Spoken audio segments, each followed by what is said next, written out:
بسم الله الرحمن الرحيم. هل أتى على الإنسان حين من الدهر لم يكن شيئا مذكورا إنا خلقنا الإنسان من نطفة أمشاج نبتليه فجعلناه سميعا بصيرا إنا هديناه السبيل إما شاكرا وإما كفورا إنا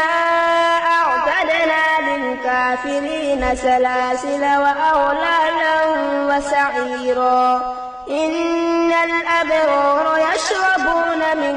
كأس كان مزاجها كافورا عينا يشرب بها عباد الله يفجرونها تفجيرا